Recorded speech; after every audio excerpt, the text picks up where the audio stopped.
Hello!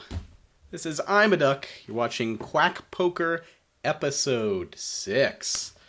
Now I know what you're thinking. Imaduck, you just look so much better today. Is it your hair? Is it a different bear? Is it what's going on here? Well, no, it actually turns out that I have a new camera, and so now everything is in HD. We are all HD here at Quack Poker. So hopefully it looks better. You can really see the morsels in my beard hair here and everything. I'm sure it's just great and just a fantastic experience for you seeing me in HD. We're back here playing some 5 cent, 10 cent, once again on Juicy Stakes Poker. We're going to talk some beer, talk some poker, and just have a good old time here today. So I just sat down at this table. Don't know. Well, I guess I've played with these two guys a bunch. They look a little tight. Got a note on Dark Cash. Something about he likes to 3-bet a little bit light, likes to squeeze. Interesting stuff. Anyway, but just sat down on the table. We get a walk. I mean, what else can you ask for, really, when you just start playing here? So 7-8. It actually looks like we can play it here with the implied odds here with 3 callers. I was normally just going to fold this here. We're not, we're totally out of position here and all that. But with this many callers, it seems like it's worth it to at least see a flop with this hand in the small blind here. But now we're just going to check fold it down. It's not doing anything. Yeah, definitely when he overbets a pot here. I mean, he's probably got some middling pair. We could try to get nasty with it, but I really don't see a point to do so. We'll find better spots. So, we're going to go ahead and fold 2-9 offsuit here on the button. We could try to start attacking these guys right off the bat, but let's see kind of what their game is first, get a little better idea, start off playing a little bit tight. I know I talked about at 2-4, I usually don't bother doing that, but at 5-10, I do like to start a little bit tight because I found the unbound aggression doesn't always work, and a lot of players pick up on that pretty fast, whereas a lot of 2 cent, 4 cent players do not. Ace 8 suited, I think we're definitely at least going to call, or definitely a raise here since we did not get a bet from under the gun.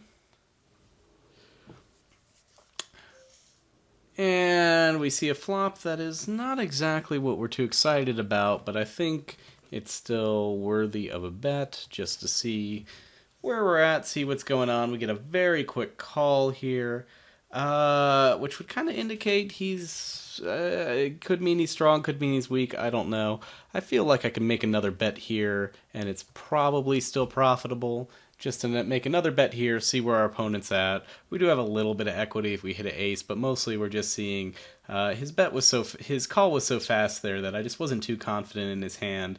Maybe he does have the queen now that he's called on 2 streets. He definitely could have also had the flush draw. One might think he would raise if he had the flush draw. We could try to get really fancy here and try to rep the flush draw, but I think I'm fine with checking it down at this point since we really don't know this player here. We made a couple stabs. I think it's fine to just kind of give up here. And it would be reasonable, I mean, we don't know this player, so it would be reasonable for him to have just made the flush there, or he very well may have the queen the way he called so fast. He's got the nut flush, and he just checks it down there, so that's very interesting. I guess we maybe could have convinced him we had the full house or something. That's very strange way to play that. For sure. I don't know what he was thinking there. Yeah, that's just odd. So interesting number 1 that he did not raise us with the nut flush draw, and interesting number 2 that when he hit his nut flush draw as the last to act, he didn't bother betting, which is just very strange, especially since we were kind of repping like the queen there. That's very strange. Very strange indeed. Alright, so we'll be keeping an eye on this guy here. He just doesn't seem nearly as aggressive as he should be. Maybe he's a little wary of us since we just sat down. But again, what was he afraid of there? I mean, the odds of us having, playing the full house like that are pretty slim. But certainly we never would, because if he made the flush there, we'd want to bet into him and have him call us, right? Anyway, this is Quack Poker, so we talk poker and we talk beer. Today I have Naked Nun Wit with me. I'm not pouring it because I actually got it off tap, but it is a wit beer from a local brewery here in Austin called Adelbert's. So sorry, I don't think you can get it outside of Austin just yet. I know that they are looking to distribute further and further out there. They're looking into a lot of other markets. I was actually talking with one of the distribution guys the other night. He was saying that they're going to distribute, they're looking like far and wide and like Florida and California and kind of all over the place, which I was really surprised because they're not a super huge operation. But they specialize in Belgian beers. This year, the Naked Nun is their wit beer, and they do have fun names for all of their beers, but the Naked Nun is their wit beer, and it is very, very tasty. A wit beer is a wheat beer. People think of them very reminiscent of Hefs, but what makes a wit beer special typically is, at least traditionally, they don't use hops, or they actually use a special spice package called like a Groot. Because remember, hops are usually what gives bitterness to beer, and so if you don't put any hops in a beer, it'll end up just being too sweet. But back in the day, when they first started making wit beers, they didn't put hops in beers, and so the beer came out kind of sweet, so they had to use some other spices to try and make it get the bitterness, so it just didn't come off too sweet. And that's what a wit beer is. Nowadays, most hefts use some sort of hops and all that to get the bitterness as opposed to spice package. So we got some interesting all-ins here. I'm going to look at that action again here. But this guy's getting it all in pretty light with some pocket 10s versus some jacks there. We will go ahead and raise it up here. I don't see why not. We got a suited king. So what happened with that action there? We had a small raise with the pocket 10s, ace-queen offsuit, raises it up, min raises. Okay, and we just took it down there. Sticking with our plan, we got a suited jack. We're just going to start attacking here, see what happens. These guys both seem fairly tight, both the guys in the blinds. We're just going to take a few stabs here, see what's going on. So let's see, and then, okay, and the jacks were a little short stack, so they just kind of jammed it, and the 10s call that jam. They jam so that the ace-queen has to jam. Okay, I guess it's not too crazy since two of the stacks there were pretty short. Anywho. Alright. So anyway, that's a wit beer. It's like a hef, but instead of hops, they use these spice packages. It gives it a little different character profile. They also tend to be very, very, very hazy as a rule. Because that's from all the wheat they use in there. Most beers are using, barley and some other grains. Hefeweizens and other wit beers, they use wheat. And these wheat beers, we'll go ahead and call here. What the hell? And so the wheat beers, the wheat tends to make it very cloudy. Also in traditional style, they tend to leave the yeast in there, and that also adds to the cloudiness of the beer. Alright, now here we are. We've got a gut shot here, so I don't see any reason why we can't just call. There's no reason to think our opponent is super strong here, and when he checks it back to us, I have no problem going ahead and betting at him here. He calls us. Interesting. Then checks again at us. He could have been on some sort of draw, which he didn't make. I'm okay making another bet here. Oh, he's just got aces. Okay. So that was a little strange way to play aces there, where he's trying to slow play into us on the turn there. Maybe he was afraid of some sort of draw we had there, but I think he was really just trying to slow play for value there. Okay. We'll keep an eye on him, but not much we could do there, I don't think. I think it was totally fine to attack it there. He definitely was feigning some weakness. His call on the turn very easily could have been... could have been a lot of weaker hands, 8-9, that he would give up, a check call on that turn there. It's kind of weird for him not to check raise with the aces there, and then he just flats it on the river. I'm okay with just folding here. This flop's way too wet. We did not catch our set. No reason not to fold here. Oh, and of course, since we're drinking Adelbert's beer, have to wear my Adelbert's shirt. Yeah. 6-5 on the button. You don't know too much about these guys, but they're looking a little bit tight. I'm fine with just sticking it still, being a little aggressive here still, and seeing what happens. And we take it down.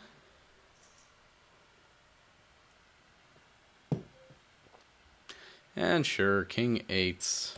Why not? Let's see what happens. Just feel like playing a little loosey-goosey today. We'll see what happens here. This is an interesting flop. I think we can usually bet here and take it down. With these two players being so tight, it's pretty likely that they didn't really connect with it. We get a call here, though, so one of them could have an ace. Is certainly reasonable. We get a raise here. I'm kind of guessing that means he does have the ace. I doubt he's made the straight, but he's in some way connected with this. He's got some sort of straight draw. Since we got called by PV Dude here, I think it's fine to just fold, because we probably don't have the best hand, and I'm not going to feel really good unless like a king comes on the turn or something like that. And we definitely could be running into some sort of made hand as well.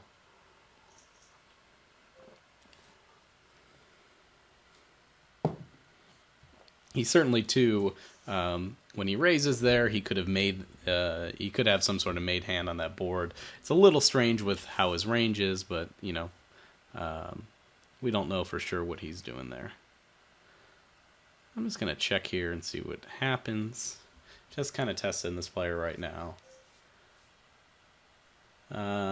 He makes a bet here. Yeah, I'm just gonna give it up for now. We did get the gut shot here. We do have a little bit of equity. Actually, I'll go ahead. I think I can actually call it for a street there. Let's see what he does. So he just checks it there. I don't mind making a little bet here, seeing if we can just take it down. We got to be a little careful because we've been called down with a lot of bluffs so far. So these guys are probably already seeing us as being pretty bluffy. He's really tanking here. He's got some middling pair, I guess, 4 or a 2. I mean, he's seen us be pretty bluffy. It's reasonable that he could call us down there with a 4 or 2. I think now I'm going to try to tighten up a little bit since these guys have kind of seen us be fairly bluffy right now, and they're kind of expecting us to continue to do so. So if we kind of switch our game a little bit here and start playing a little bit tighter, hopefully we can get some value since we've been getting called down here. Granted, we did run into a lot of big hands, so you know, it's not that surprising that we were getting called down when they've got overpairs and things like that. 8-7 suited. I don't see why we wouldn't call here. Not the greatest flop for us, but also not the worst. Got a backdoor flush. Turns into a legit flush draw. Let's make a nice small bet here. See what happens. I think with that jack coming out, I think again we can make another smallish bet here for, yeah, and if he's got the queen. So I figure we make a smallish bet here because I think if he doesn't have the queen, then he will almost certainly fold, and if he does have the queen, it didn't cost us that much to make that bet there. So much for playing it super tight and straightforward, but that's okay. Here with the limp pot, we're just going to go ahead and bet out since we've got middle pair, and we don't want both these guys drawing here.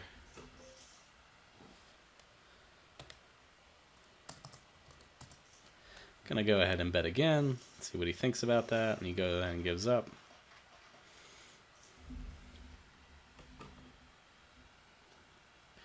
He may have been on some sort of draw or just had an ace, or who knows.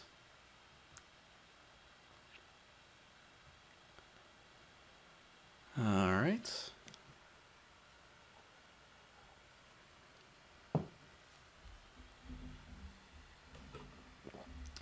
$10-7 here on the button. So we've lost this player here. These guys do have pretty high steal fold percentages. I am just going to fold to the limp, though. I don't feel like messing around with him too much, especially since he's short stacked. I mean, anything we do, we're not going to really have great odds against him. Great implied odds, that is. He's probably got the better hand. Um,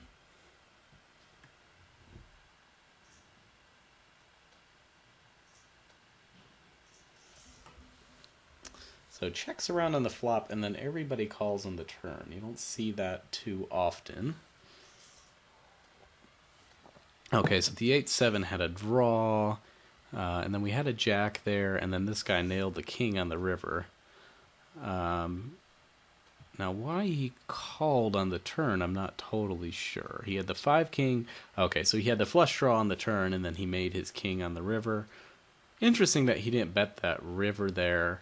I mean, he can't really expect anybody else to have the ace, I don't think, there. So he might as well just go ahead and bet out on that river and see what happens. Maybe he was expecting Ship It to bet again. Ship It, of course, had the straight and the flush draw. So he seems in pretty good shape. It's kind of surprising he didn't bet that flop.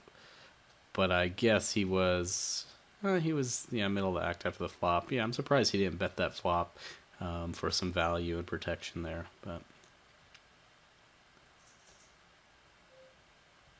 I mean, I guess it's not really value. He didn't have a made hand, but he could have built the pot up a bit because he did have a lot of outs.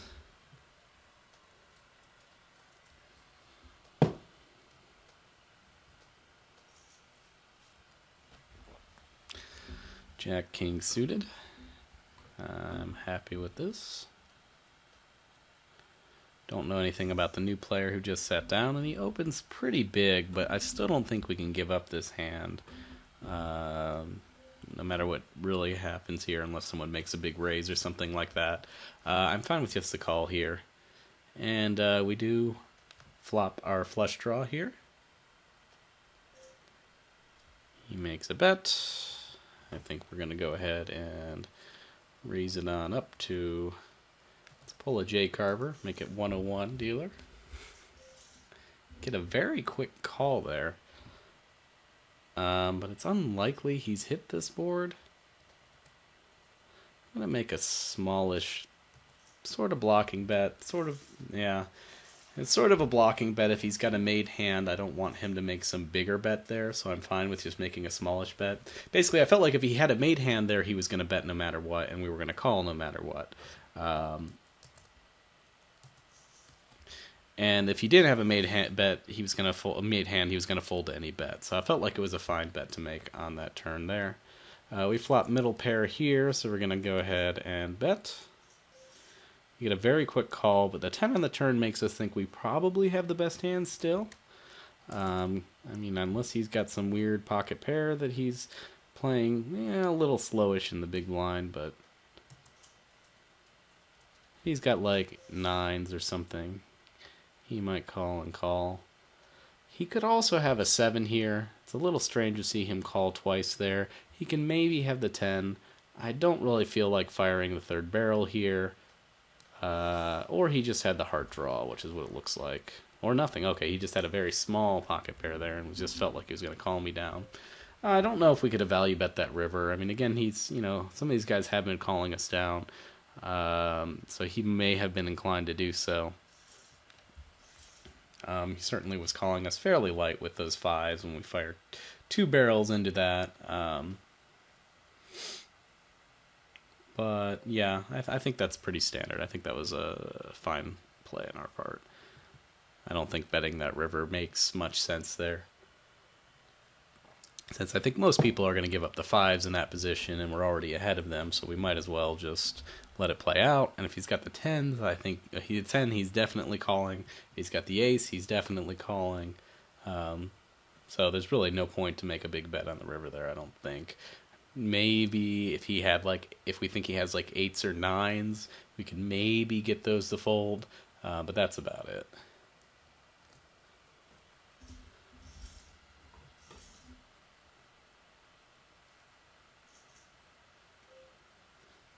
I guess the other reason to bet there maybe is because if he bets out on that river, we have kind of a tough decision, although we're probably just going to fold, I think. It's almost impossible that we have the best hand unless he's just betting with a misdraw, I guess, on that river.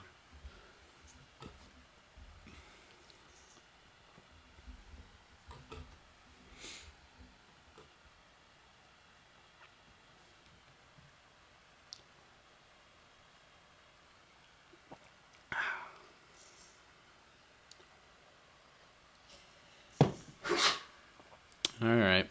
Get a bet and a raise. Obviously, our king 4 is no good here in the big blind.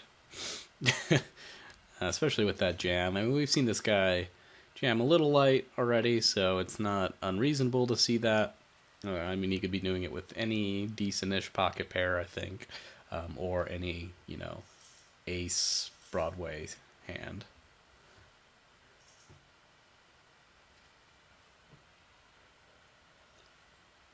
Is what I would guess, at least. Although his 3-bet percentage is a little wide, but we don't have a ton of hands on him, so it's hard to say what that number means.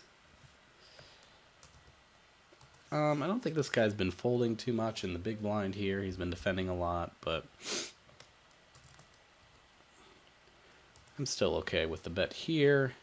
Note that his full C-bet is 0 out of, well, we've only seen him do it 3 times, but that's kind of how I felt, as he hasn't really been folding to any C-bets, but he may have just been connecting with the few opportunities he had.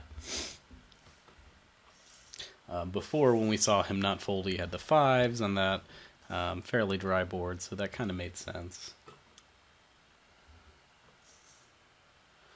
We go ahead and give up our queen 6.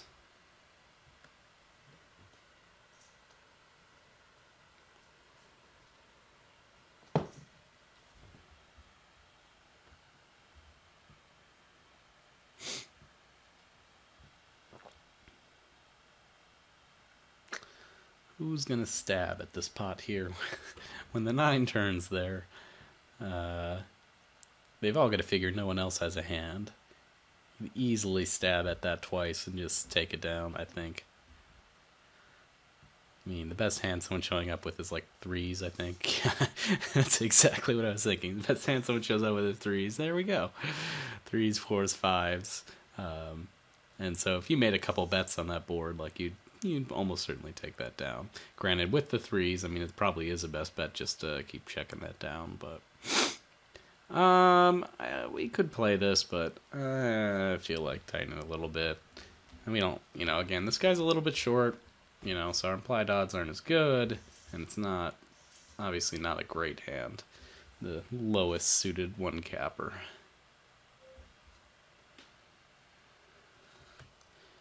I will open with the 9 queen suited here. And we do flop a flush draw with an ace out there. This is pretty good because an ace definitely could be in his range, and so if we make the flush draw,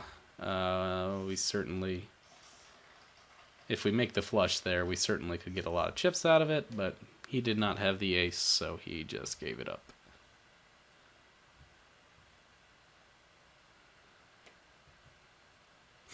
Yeah, not too surprising.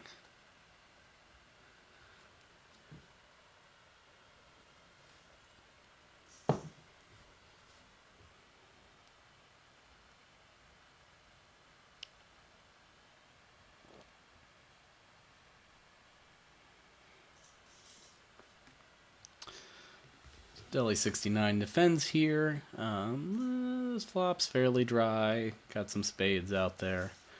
And, ooh, that turn card is kind of interesting. Unlikely that either of them are on a straight draw, but Deli was saying he's on like a flush draw here, or maybe even made his flush there on that turn. Or maybe he had a made hand already and was just afraid of the other guy being on a flush draw once 3 spades come down, and didn't want to give him a free card. 7-4 suited. Yeah, why not? Yeah, that's why you do that. So if we get a 6 here, we got a straight. Get a diamond here, we got a flush. I think we're definitely betting at this here. And whatever, we'll just take it down. 3-7 offsuit, I'm not as excited about. Look at this, me folding in the small blind. Take it. I probably could complete there. I probably actually, if he's never raising the big blind, if he just lets us complete there, then we do pretty much have the odds just to always complete, no matter what our hand, but I don't know. We don't really know what he's going to do if we just limp there.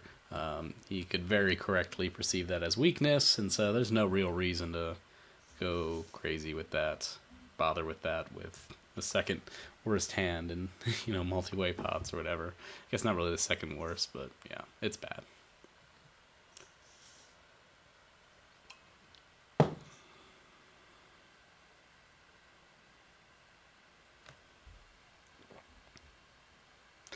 I missed the action exactly here, but I'm a little surprised on this river bet. This guy is repping something big, like a made flush. And the other guy has 9. So he's got the overpair versus the made flush. We're going to fold this J3. So let's see. So that hand... guy raises with 9s under the gun. Gets a call from the big blind with Queen 8 suited. Yeah, pretty reasonable. Queen 8 suited flops the flush. Goes check, check. And Queen... surprising the 9s didn't bet out there. Seems like the 9s would definitely want to bet out on that flop for protection. Granted, I mean, he had already lost the hand at that point, but he didn't know that. He should definitely be betting for protection there, for protection in value against anyone who wants to stick around for the draw for any diamonds. So that's a little surprising to see him not do that. Turn comes, he calls, obviously, because he's still got the overpair, and river comes, and I think the call is kind of reasonable, except we haven't seen this UMass poker guy do any bets like that before, so that kind of hints he's got a big hand. He very well could have 7s, and certainly the flush was in his range, and he was, showing some strength after the flop, so... Yeah, I think you could let the 9s go there as well. I think with that bet, I would be very inclined to let the 9s go. Because what else is he really betting that strongly with? Is he betting that strongly with, like, some middle pair or something? I don't think so. I'm just going to bet this pot. He calls it here, but the ace comes, so he's unlikely to have anything. But it also makes it hard for us to rep the ace. So, yeah, I mean, I know this guy's been kind of sticky, but I don't feel like messing around with him. Now when that 7 comes, I think it's fairly unlikely that... Well, if the 7's good, I'm kind of thinking he's got an 8. But he could also just have some low pocket pair. I'm just going to make a small bet here and see what he does. If he raises us, yeah, then we have to fold. He very well could have made his flush here. He could be slow playing an ace the way we've seen this guy play. I just wanted to I was making sort of a small value bet on the river there because I felt like in his entire range he had a lot of hands that, I mean, I think it was really close there. I think there were a decent number of hands that we could have just beat. And he's, seen us be fairly aggressive and bluffy, so maybe he'd call us there. And it was a pretty small bet, so I don't think it was a huge, risk or that bad or anything. And I realize now, oh no, I think this is recording on my old webcam and not my nice one anymore. Oh no. So maybe you don't see me in beautiful HD. That would be so sad. Can I fix this? I don't know. Whoop. Oh well, you may not be seeing me in HD yet. I can't really tell. I'll have to figure out after the fact. So my apologies if you weren't. I spoiled it for next time. Alright, we do land our ace here, so we are going to go ahead and bet out. I think 36 is fine. I think it's small enough to keep along the queen, big enough to get some value. When we get the 2 calls there, I'm actually okay with just checking here. We'll see what PV does. Oh, well, okay, that ace on the river tells us we probably have the best hand. And it also makes his bet look a little more bluffy, so I'm okay with that. Let's see what everyone else thinks about that. Okay, so nobody else really had anything. A little weird to see the calls there then, but because it was I mean, it felt like if they had the queen, if either of them had the queen, they were probably calling on that river there. So it's kind of weird. I'm not sure what they were calling with on that flop. Maybe some sort of straight draws and things, or with just some weird middling pocket pairs or something. Or maybe they just thought their kings were best. I don't know. It's hard to say.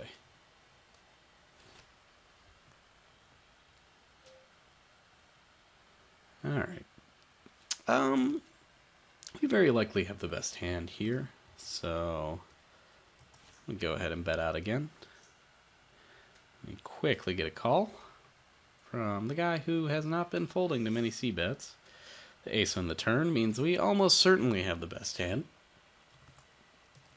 But let's see if this guy feels like he wants to call again. Makes a very quick call, and then we end up with the full house on the river. So with that super quick call of his, it almost makes me think he might have a 9. And so if he's got the 9, I do just want to go ahead and bet here. Fairly large, because I think he's going to call us, and he might even raise us. And I maybe could have bet even bigger, to be honest. Yeah, he did have the 9.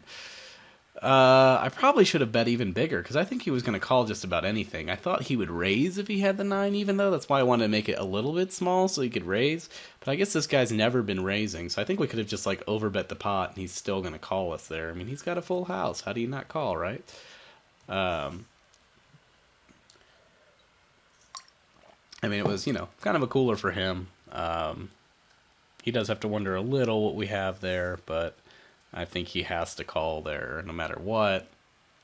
And so maybe it was smart for him not to raise there, because we could have had the exact hand that we did have.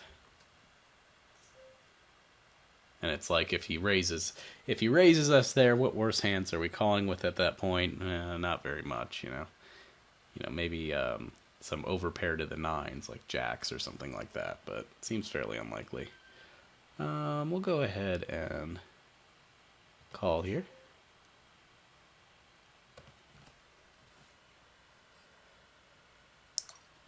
I think we have the best hand there enough of the time that that's okay. He checks with us there. So now the question is, what is he betting there? And he's just checking on the turn. Maybe some weird middling pair. I think we can go ahead and take a stab at it here. He calls very quickly. Yeah, he did not want to give up that weird middling pair. So that was what I predicted he had, but I don't know how big I would need to make that to make him fold. He didn't even think about it there, just kind of auto-called, which is interesting. I mean, I guess he figured he had to, and it was a good check for pot control on the turn, because he wasn't sure if he had the best hand when I call there. Here, sure, I'll check with the 9-10. I'm out of position. It's okay. We'll go ahead and bet. We got middle pair here. We'll go ahead and check, since I think he's kind of likely to check back. We hit trips here. Don't know what he has. He could, if he's got the king though, he's gonna call us, so we might as well make this big-ish.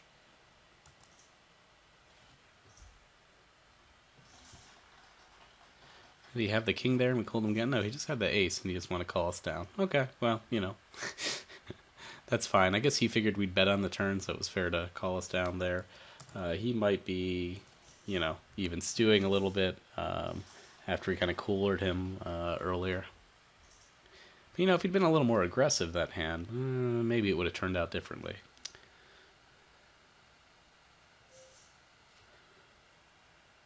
I'll give up the queen 9 here.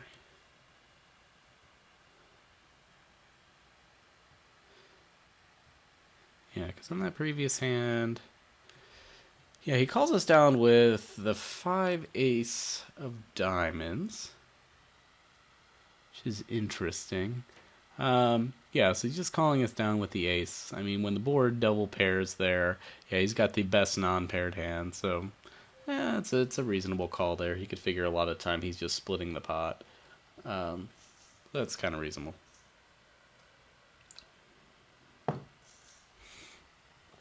I think we're gonna fold to the raise here. Maybe if PV Dude wasn't behind us, we would just call, but With him acting behind us. You know, it was a small enough raise that we could call there, but with him acting behind us, I don't think it's really worth it. He could easily raise it up or do something weird, and not that I would expect this player to. We haven't seen him do it much, but he's a little tilty. He might do some strange stuff right now. I mean, we're thinking he might be a little tilty. I don't know. And it's, of course, we're talking about 10-3 suited, so it's not like we're giving up something big. Alright, we're at 50 hands already. Funny how time flies. But I think we'll go ahead and do one more orbit and call it a session.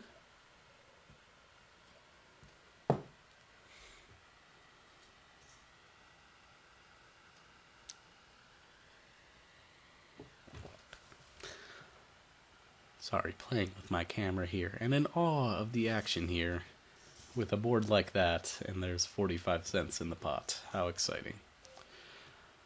Go ahead and fold it here.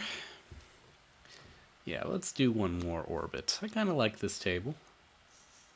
Right now, I don't think we did anything. I don't think we had to get too fancy here. We made a few stabs and things. And certainly, we've been getting called down a bit, so I think we might even be better off tightening up a little bit post flop at a table like this. So if I was continuing to play, I've already been trying to be a little bit less stabby, and I think I would continue to do so. Because we've seen players are just fairly comfortable with calling us down.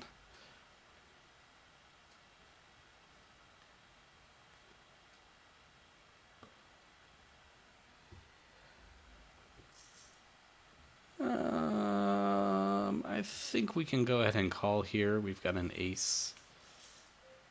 Let's see what Dark Cash does here.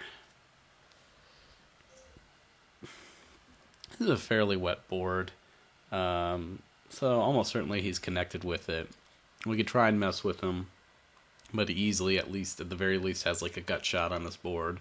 Might have a made pair. I don't think there's much we can do here. I think we're fine just letting that go.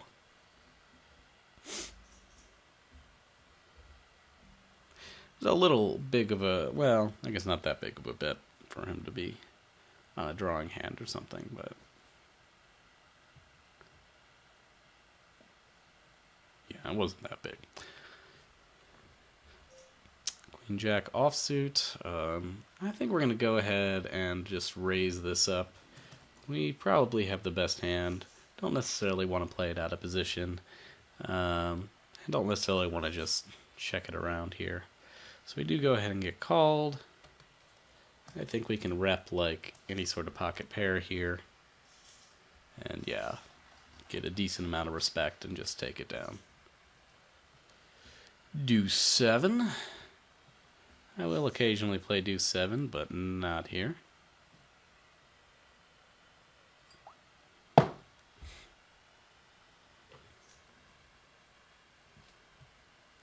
Yep. See, that's what happens when you don't play Deuce 7. You give up the full house. Always play Deuce 7. And then River's a better full house. Oh, and they both got the aces there. They would have never put us on Deuce 7. Who's going to put us on Deuce 7 there? Come on. We would have made a killing there. Ah. Actually, they probably would have just folded to anything there. They might have called us for one street, but yeah. Oh, well.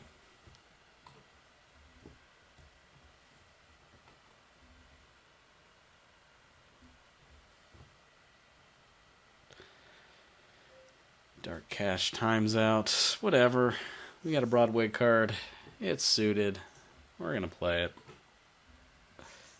I'm going to call.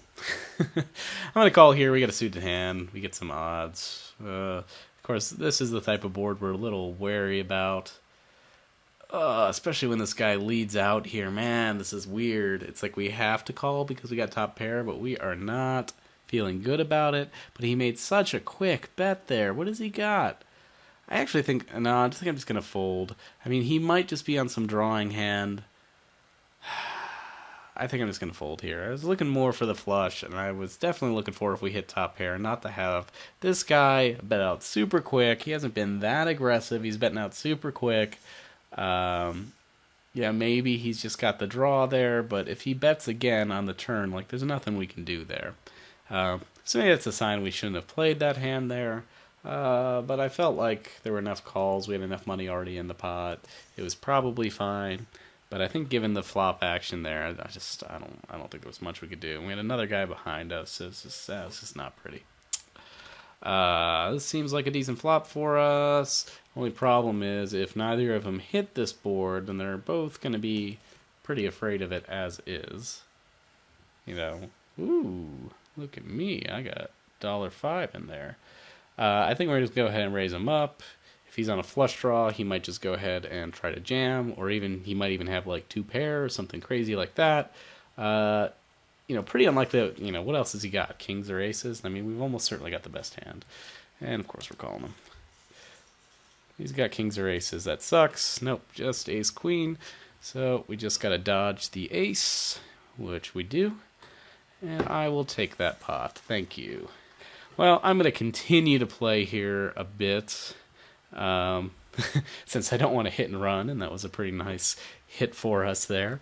So let's see, after this session, we end up being all in equity adjusted up $7.11. So not too bad. Really up more than that, of course. That was all in equity adjusted, but up more than a buy-in after, a shortest session. I can't complain about that.